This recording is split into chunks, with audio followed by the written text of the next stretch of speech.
Moving on to Mercedes and their performance in testing in Bahrain in 2023. Mercedes is a team that does have a reputation for holding its cards close to its chest in testing. Are they sandbagging?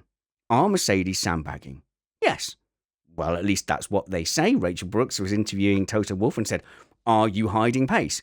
And he paused as if he was considering playing it coy and saying, "Oh, no, Gov, this is all we've got. We've come out here with everything. We've left it all on the track, and that's all we've got." But then he just out and out said, "Yes, we are hiding pace. Of course we are. We just don't know how much pace everyone else is hiding." Mercedes have a reputation and they have a penchant for not going for lap times or showing particularly what they have in terms of race pace during testing. 2019, I think, is a great example where Ferrari really looked the best in pre-season and Mercedes then just turned up and blew them away, winning the first 37 races of that season. The 2 years before that, Mercedes had the best car sort of throughout the whole year, but Ferrari looked like they were going to come out and dominate them when really it was very close. So it just seems to be Mercedes' MO to come out and do that. And obviously last year it went a little bit wrong because they had specific problems that then didn't let them carry out their normal plan of developing throughout the season. But I would still say that is a spike and not a trend. And I'm still expecting that if I look at the Mercedes pace and I see where on paper, just the simplest Occam's razor explanation of where they are in the grid in testing, you can shuffle them a little bit forward because that's what they've taught us since 2013, pretty much. And the big thing is they look happy. Chris Stevens. The big question is, was it porpoising? And no, it was not. No. The biggest issue that plagued them last year, and it seems like they've got that box ticked. Now, there are still, some underlying and carried over issues from last year's car that they're still trying to work out, but the biggest problem, they've got that solved. Matt. Well, I mean, Mercedes told us before we even showed up to testing that the car they were bringing wasn't the quote-unquote finished product. It was essentially a concept model that they needed to verify because last year they brought a model and it didn't correlate to what they had predicted, and that caused them an immense amount of grief. So they came up with an idea, or they stuck with their basic concept with the fixes they found last season, and they brought sort of a proto model of it. But we've already learned, I think, I'm going to say Mike Elliott, but now, who knows? Who knows if that was the right name in the interview that I saw? I think it is Mike Elliott who is the technical head. Right. That they already have a big, significant improvement planned. We know for a fact they ran with a high downforce wing, and they're going to have a different wing available for Bahrain.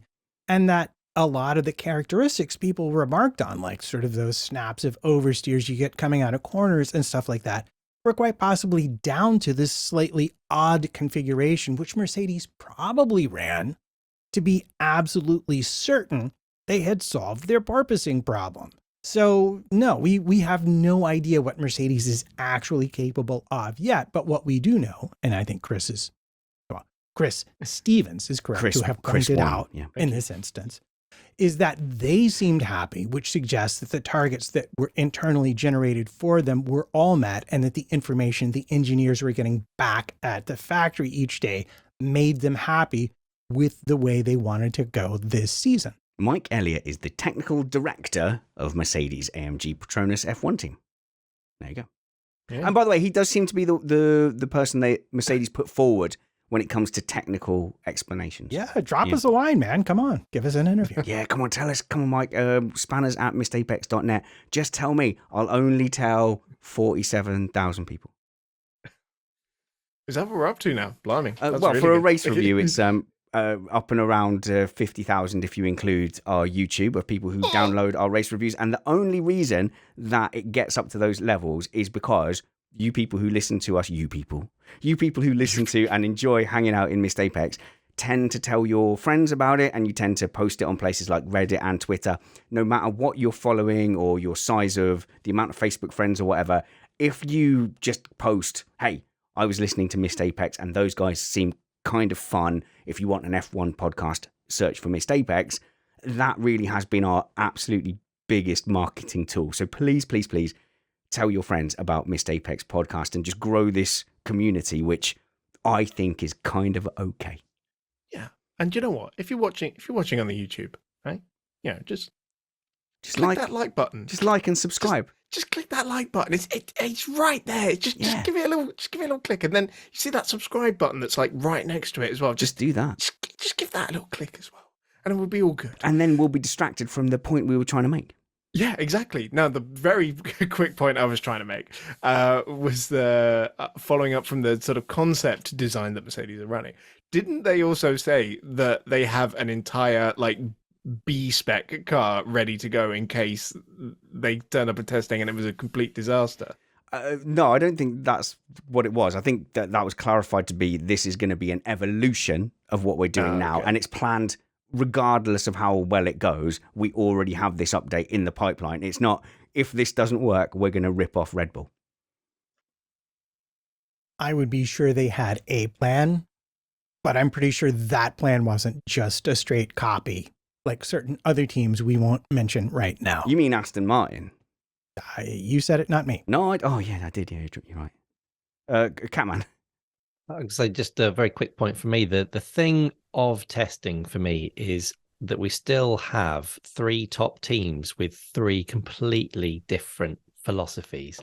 I had assumed by now that they all have converged on the Red Bull philosophy, which is the very simple, elegant looking design from outside, but you've got the Ferrari bathtub still going strong, and you've got Mercedes with their, where are we at, half 0.5 pod and 0.5 and Lady Gaga 0.5 shoulders. Yeah, exactly. So that does worryingly remind me of that Alpine that looked very top heavy a couple of years ago that didn't do so well. So we'll see. But yeah, I just think it's such a wonderful thing that we have so many design philosophies that get so close to each other. It's brilliant. Yeah, but I mean, in general, you look at the body language of Mercedes and their previous testing performance, and you would say, barring disaster, they're going to be a little better than they would on paper appear, which is why in my initial ordering of the teams, I really do have, over the course of the whole season, I have Mercedes just behind Red Bull with a shot, and Ferrari falling back to third. It will take a whole year to figure out whether we're right or wrong, but I mean, there are some signs.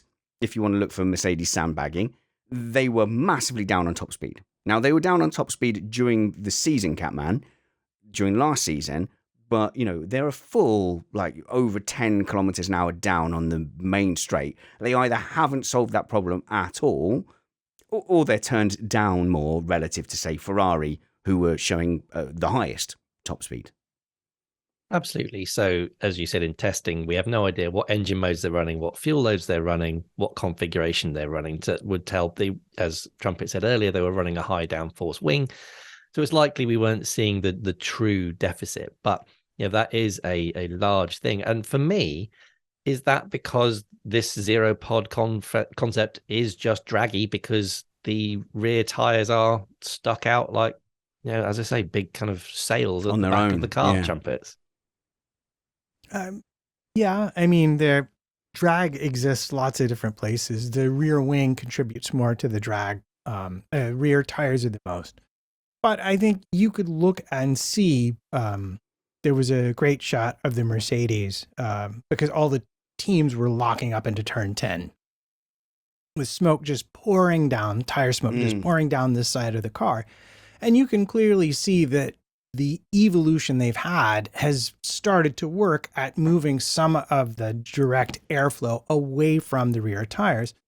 But as also we previously discussed, a lot of that was acceptable as a compromise based on a ride height efficiency that they were never able to achieve in real life because of the porpoising. They know all this. So what's to come from Mercedes is clearly going to be a continual improvement of that. And as far as them being down on top speed, Well, that's mostly because they're running the highest downforce wing they had, which is naturally going to be draggy and reduce your top speed. And they ran that to try and induce porpoising as much as possible, didn't they?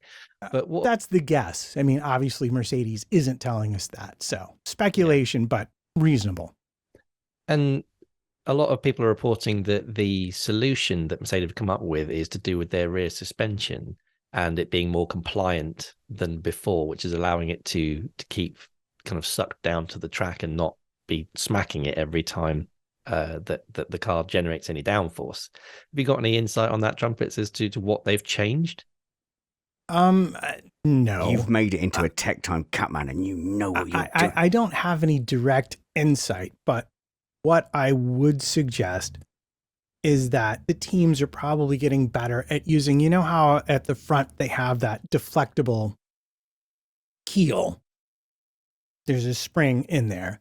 I think that the teams are simply getting better at using that to interfere with the natural resonance of the chassis. Yeah, resonance of the chassis. To damp it down. Because on the first day, where a lot of teams were bouncing a lot because they were running very low ride heights and we were hitting the bumps. It seemed like to me, I could see that like this pattern starting and then just damping out. It wasn't just Mercedes, it was several teams. So I think they've just simply gotten more sophisticated with their usage of the suspension and to help solve that problem. Well, Chris does clips for our TikTok. So Chris, zone in, hit record on this. What is very clear from testing in 2023 is that this Mercedes car is going to be competing for race wins in the season.